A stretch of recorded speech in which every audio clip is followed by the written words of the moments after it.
Good evening. Welcome to the Daily Faded.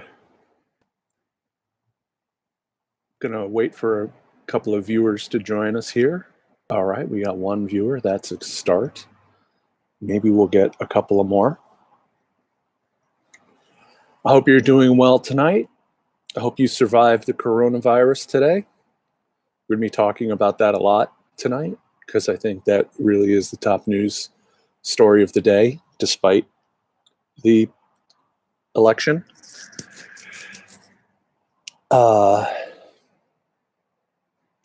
Anyway, all right, well, let's get started.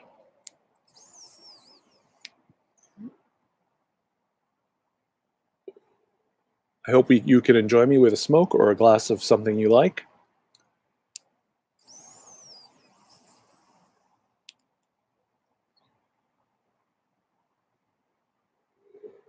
Yes. Hi, welcome to the Daily Faded, where we get faded daily and talk about politics and news every night. I'm Hetz. This is my live stream, and I hope you enjoy it. So, big news day today. I was making notes for the show all the way up until the very last minute because news kept breaking. And yeah, it was an interesting day. And I did some arguing online today on social media that was difficult around some of these issues. God, social media is unpleasant. And I'm not very good at social media. But I'm trying to get better. We'll see. Hopefully I'm not too much of a boomer when it comes to social media. Anyway, let's get started with the news today. So we're going to get to the coronavirus very soon. But want to just do a little bit of checking in around the election. I do think the big news this morning was that Bernie Sanders is staying in the race, which I am very happy about because it's definitely not over. More than 50% of the country remains to vote. And anything could happen at this weekend's debate on Sunday. Bernie gave a speech where he talked about continuing on in the election. He acknowledged that he does not think that they've made the case for his electability as well as they should. He does believe he's more electable than Joe Biden. I also believe he's more electable than Joe Biden. And Bernie offered a hint at what the debate was going to look like from Bernie's end during his press conference, where he made a point of some of the questions that he would like to ask Joe Biden, like, hey, Joe Biden, what do you plan on doing about the 500,000 people a year who declare bankruptcy from medical bills? Because your plan doesn't take care of that. So what are you going to do about that? And I think as Bernie was laying out some of these cases he's going to make, the key thing is that he not center his policy, but that he center the people that he's trying to help, because that's what it's really all about. So what are you going to do about the 87 million uninsured and underinsured? What are you going to do about the 500,000 people a year declaring medical bankruptcy? Asking those questions, making those challenges. And it may be part of an endgame strategy. You know, this debate may not actually be about trying to win on Tuesday. This debate may simply be about bringing up the progressive issues one more time and making it clear to the corporate wing of the party that if they want the left to vote for Joe Biden, they're going to have to make some concessions. They're going to have to give us some policy, some platform planks. In 2016, Bernie was able to use his leverage to get Hillary Clinton to include free college in the platform. And that I say that's a good thing that he did. I don't know that she would have actually pursued it if she'd gotten into office, but at least she ran on it. I'm going to say now something that is odd. I'm going to try and stay open to voting for Joe Biden in the general election. He violates my cardinal rule for voting, which is I won't vote for someone who's pro-war. And Joe Biden has proven that he's pro-war over and over and over again. And I just have a cardinal rule ever since I voted for Obama and he turned 2 wars into 5, that I won't vote for someone who's not very clearly anti-war and that their anti-war stance is trustworthy. However, I'm going to say I might vote for Biden if he concedes on some of the progressive policy positions that the Not Me Us movement ran on. I'm going to stay open to it. Well, let's see if they are willing to do it or not. It all comes down to how well they understand their ability to turn out their own electorate and get and get the left to vote out to vote. But that debate is going to be crazy because it's just Joe and it's just Bernie and there's no audience. So that's going to be an interesting debate. It's not going to be anything like the 9 debates that we've seen so far. That's going to be interesting. And I have so little faith in Joe Biden's mental health at this point that I wouldn't be surprised if Biden just accidentally used the N-word in the debate on Sunday. That wouldn't surprise me in the slightest. That he's so far gone that he just reverts to his youth where, based on the fact that he was pals with Strom Thurmond, I just kind of assume that he used to use that word with some regularity, just based on some of the things that he said about Black people and race. So that's the game changer that would be the game changer that I'm hoping for, is that, sorry, my dog. That would be the game changer that I would be hoping for, which is that during the debate, Joe Biden melts down so completely and totally that he goes senile and uses the N-word, and Bernie goes on to win a majority of the delegates because people are so disgusted. Not that I want anyone throwing the N-word around. I don't. But it seems to me like that's what it would take. Who knows if even that would be enough? I'm sure Beto O'Rourke would be like, yeah, but I have to encourage you to listen to this week's episode of the Intercepted podcast from The Intercept. Jeremy Skate, I just wish everyone could listen to this half hour of podcasting before they vote, because I just think it would make a huge difference. And it's really well researched and really well reported. And, and that's why I just don't think Joe Biden can beat Donald Trump in the general election. He's losing a step, to put it mildly. The left is not gonna come out to vote for him. Certainly, if Twitter is any indication, there are going to be a lot of people not voting for Joe Biden. And Trump can outflank him on the left like he did with Hillary Clinton. He can outflank him on the left over the Iraq War. He can outflank him on the left over trade because he saved us from NAFTA, which Joe Biden pushed, which is bullshit because the USMCA is also not a good trade deal.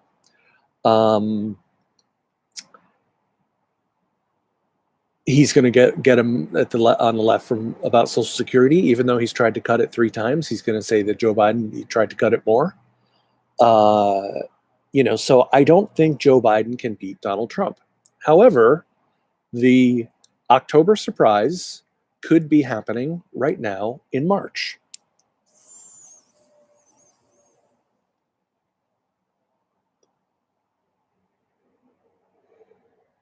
And what is the October surprise? The October surprise that's happening in March is that Tom Hanks has coronavirus. True fact. It just was reported a few minutes before I went live. I shouldn't be laughing because I don't want Tom Hanks to have the coronavirus. But Tom Hanks and his wife have tested positive for the coronavirus in Australia, and they are self-quarantining to get through it. It's serious when Tom Hanks has it. And that's a state of national emergency when Tom Hanks has a coronavirus. A lot of people in this society are disposable, but Tom Hanks is not one of them. There's plenty of people who could die from the coronavirus and no one would ever care. But Tom Hanks, he's a national treasure. He's a walking Oscar. We got to keep Tom Hanks alive. They got to come up with a cure for this thing. They got to do it right now because Tom needs us. We got to get that cure on a private jet, fly to Australia, and save Tom Hanks and his wife. To the credit of the World Health Organization, they did not wait for Tom Hanks to come down with the coronavirus to declare it a pandemic. They did that before Tom Hanks went public with his case of coronavirus. So we now have more than 1,200 cases in the United States that have been confirmed. We probably have a ton more than that because people can't get tested.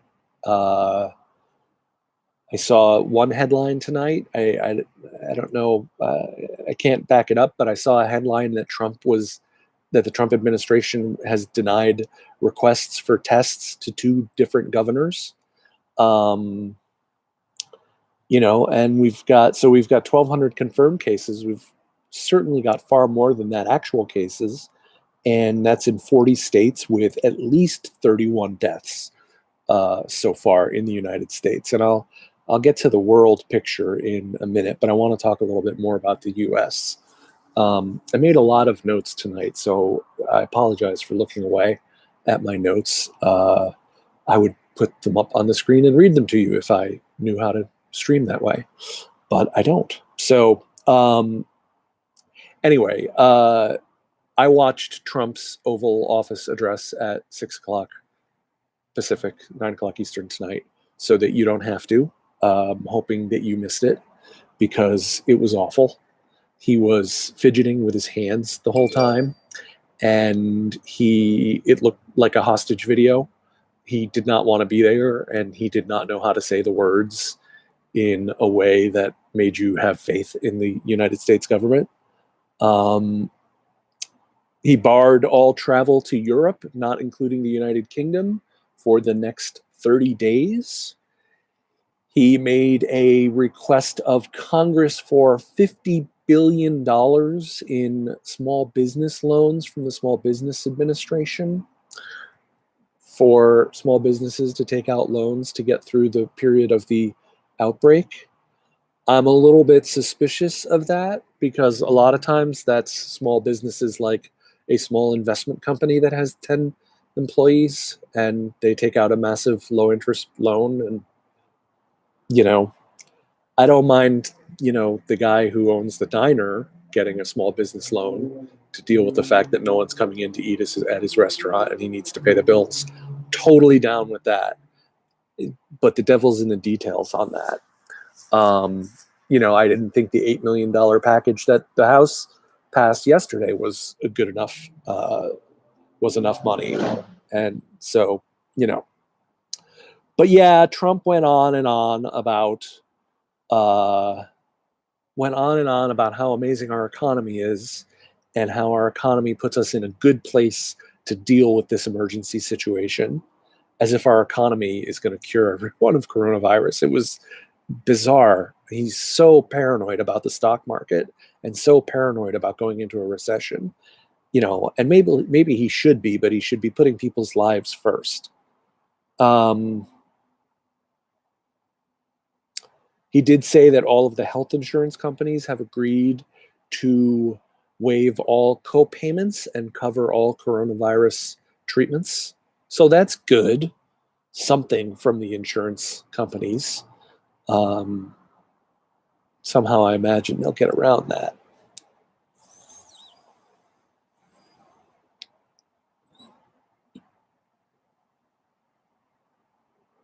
But do I really need to say how badly the Trump administration is already screwing this thing up? I don't know if you well, I hope that you didn't see Dr. Ben Carson being interviewed by George Stephanopoulos over the weekend, because it was a train wreck. Stephanopoulos was asking about the cruise ship in Oakland and what the plan is, and the people are getting off the ship in 12 hours. And Dr. Carson, what's the plan? And he says, well, there's a plan, and we have a plan. And he says, okay, well, what is the plan? He says, well, the plan will be revealed when we reveal the plan. He had no idea. He had nothing to say. It was just completely empty.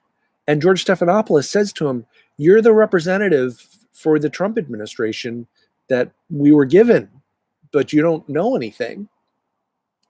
It was sad, and I wish that George Stephanopoulos had asked him, how many N95 filtration masks do we need to fight this pandemic?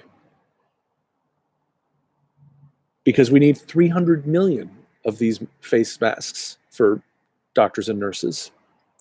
300 million N95 masks. And we have 13 million in our emergency stockpile. And guess where most of our medical supplies come from? China and Europe. So this is not going to go well. The NBA suspended the rest of their season. Someone on the Jazz, I think, tested positive, so no more NBA. South by Southwest canceled. Coachella pushed to October. I have tickets. I'd like to go. I'm more likely to go in October than April, so I'm glad they did that. Bernie canceled a rally yesterday, and Bernie and Biden have no rallies scheduled, no events scheduled except for the debate. Universities are either doing all of their classes online, or they're just sending people home. I think I read that Harvard is just sending people home. And some people are like, yeah, but we paid for a whole year's worth of housing, and now you're sending us home. So all kinds of craziness. And Politico reporting that a staffer in Senator Maria Cantwell's Washington, D.C. office has been diagnosed with coronavirus. So that's the first confirmed case of coronavirus on Capitol Hill. So it was interesting. Look, Joe Biden is doing something tomorrow that I think is very good, that I will give him credit for. He's apparently having like an emergency health conference with experts to talk about the coronavirus crisis. And I will trust what I hear there more than I trust what's coming from the White House. And I think it's a good look for Joe. And maybe it'll make him look competent if he can make it through it. All he has to do is let the doctors do all the talking. But, there was so much not taken into consideration in what Donald Trump talked about in his Oval Office address. So much that needs to be done that is not being taken into consideration. I tweeted earlier today that I think we need an emergency UBI, like right now, $1,000 a month per person for all of the retail, fast food, service, driving, all of the part-time workers who can't work, that we do a UBI and we make sure everyone is taken care of. That's what I was thinking. And then I saw AOC tweeted basically exactly what I was thinking. She tweeted, right about now would be a great time to weigh emergency measures like extending Medicare, Medicaid coverage to all. Great idea. Eviction freezes, another great idea because people are not going to be able to pay their rent if they're not getting paid because they're not working and they have no paid sick leave. No strings UBI programs. So I'm sure she saw my tweet. Obviously, she's one of my stans. So eliminating work requirements from SNAP and other assistance, which obviously we should do anyway because that's the humane thing to do. But certainly in this crisis situation, the work requirements should be eliminated from SNAP and other assistance. I mean, if you lose your job because you're self quarantining at home, and then you can't get your SNAP because you lost your job, that's just not right. It doesn't make any sense. And then she finished with humanitarian provisions in prisons and decarceral policies. And I don't know if you can make an argument for decarceration off of COVID-19. I would argue for decarceration regardless. I don't know that the two are connected, but clearly humanitarian provisions in prisons and humanitarian conditions in prisons is absolutely necessary, and they need to take major precaution in prisons because that shit could spread like wildfire inside of a prison. There was a protest in one of the immigrant detention centers because they weren't being given anything. They weren't being given any information, and in fact, they knew there was this coronavirus. They knew it was highly contagious, and they didn't know what to do to protect themselves. And the ICE staff, hung up a sign about coronavirus, a poster that was in English that none of them could read. So it's madness.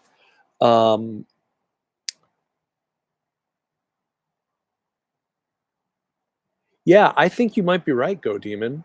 I was thinking about that today. I mean, the thing is, the coronavirus, the thing Trump said the other day about coronavirus going away magically in April, that actually is based in some fact. The virus can't withstand high heats. So the people are talking about 6-month and 12-month timelines for the pandemic, but there's a chance that when we get into May and June, at least in the United States, that will contribute to killing the virus. God Demon. Oh, got it. I will call you God Demon. That's even better. So I forgot where I was. Anyway, let me go through a few quick things here. In the last 24 hours, infections have increased by 25%. You're welcome, my friend. Infections have increased by 25% in Europe. Angela Merkel said they're looking at a possibility of 2/3 of all Germans becoming infected. She said, quote, "We must take all necessary measures. That is true for the government and everyone in a position of political responsibility, but it is also true for all citizens, the 83 million people who live in our country. It is about protecting older people, those with previous illnesses, and vulnerable groups. This is putting our solidarity, our common sense, and our open-heartedness for one another to the test. I hope that we will pass it." Now, come on. That's presidential. God damn it, I would take Angela Merkel. She's going out in Germany. She's done. She's like maxed out on her terms. So maybe she could run in 2024. She's very presidential and kind and decent. And you know what? She was a physicist before she became a politician. So you can trust her to interact well with the scientists.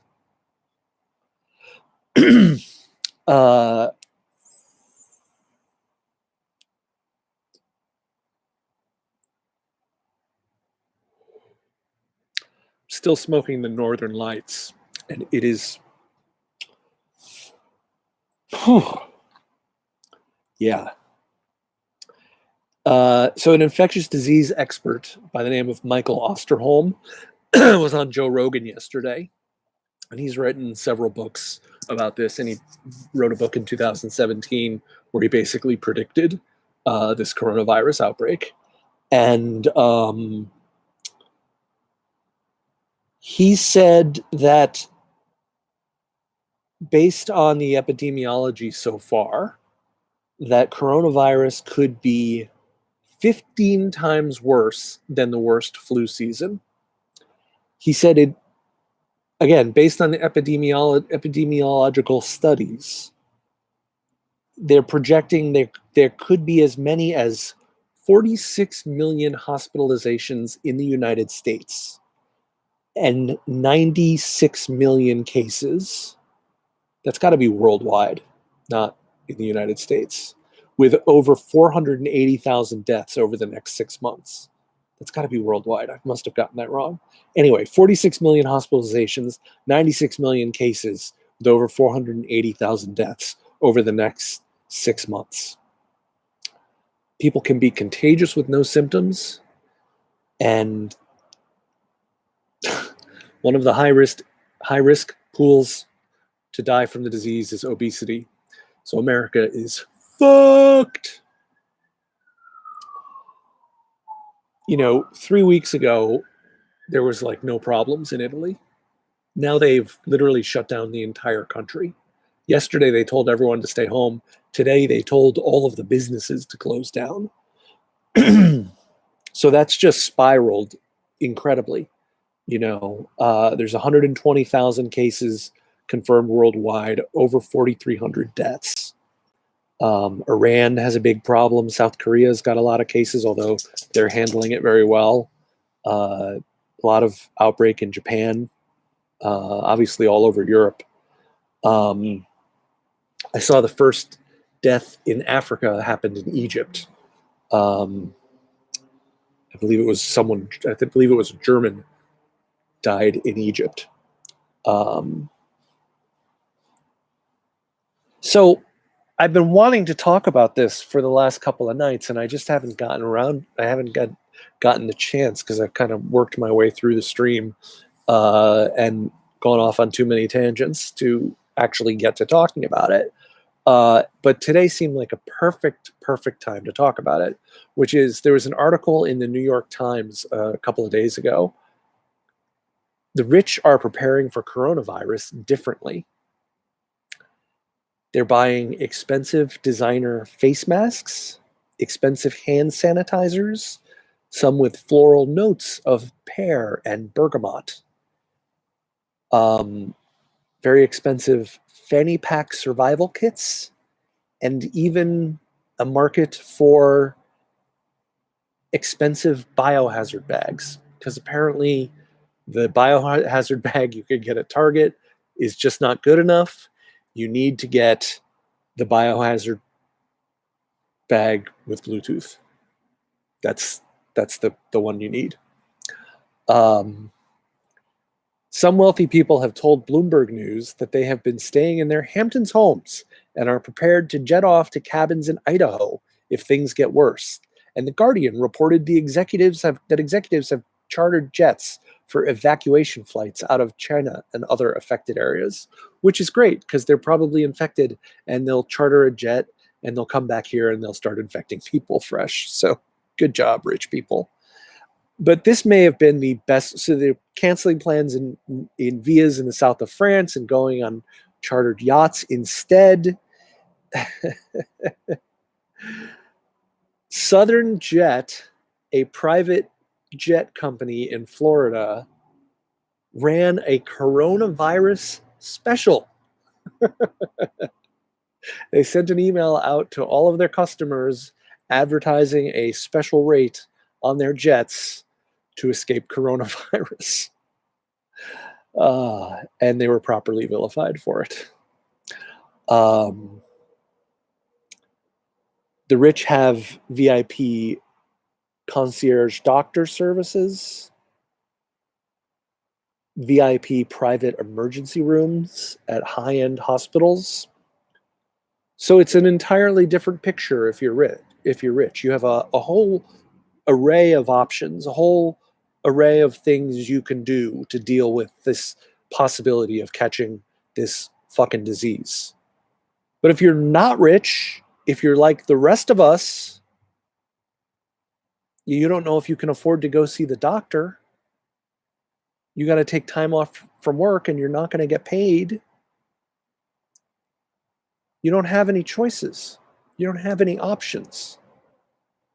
But the rich in our plutocracy, they run things and they don't give a shit about the fact that other people don't have the options that they have. They don't care. And I think it gets to our overall societal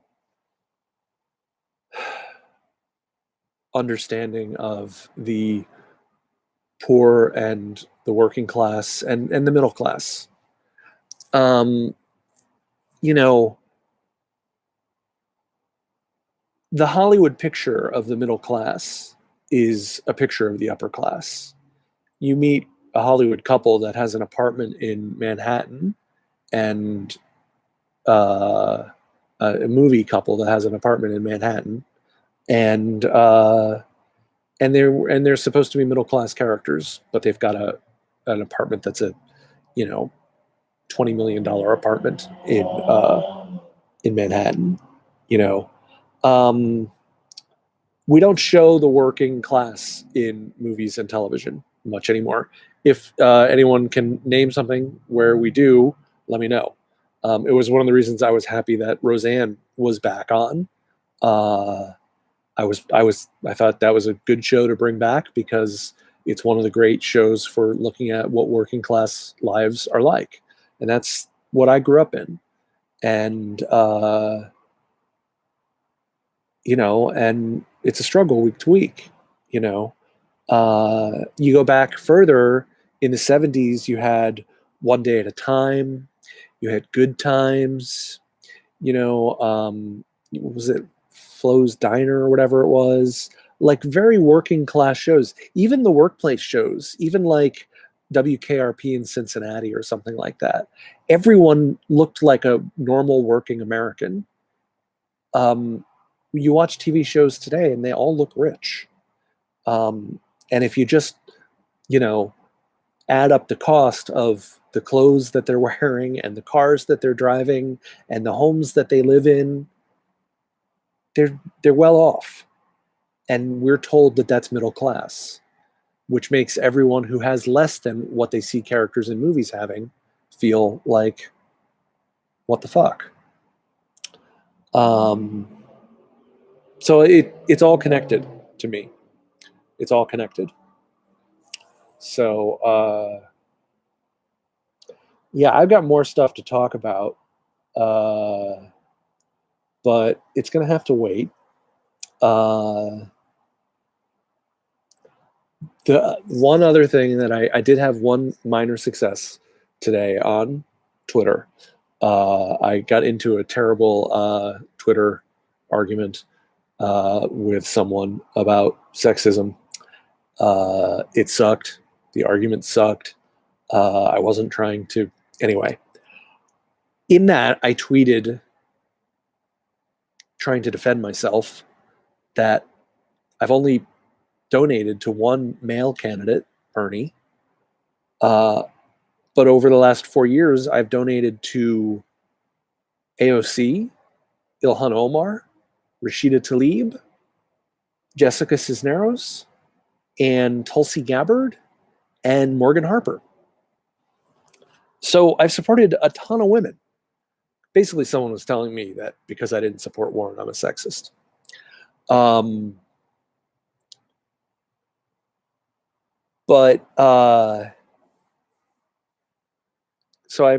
I wrote that tweet, and then a couple hours later, I got a like from Morgan Harper. Morgan Harper liked my tweet. I'm so happy. Anyway, do you know who Morgan Harper is? You should. Her race is on Tuesday in Ohio's 3rd. I don't know, someplace in Ohio. She's an excellent Justice Democrat, an excellent candidate. Great speaker, right on the issues. Go give Morgan Harper $5. She needs it. She doesn't take corporate money. And Jessica Cisneros came so close to beating Trump's favorite Democrat, Henry Cuellar. Oh, God damn it, she came close. Oh, man. She's going to do it in 2 years. I believe it. She's going to do it in 2 years. So, thank you guys for joining this live stream. I hope you also smoked and imbibed with me.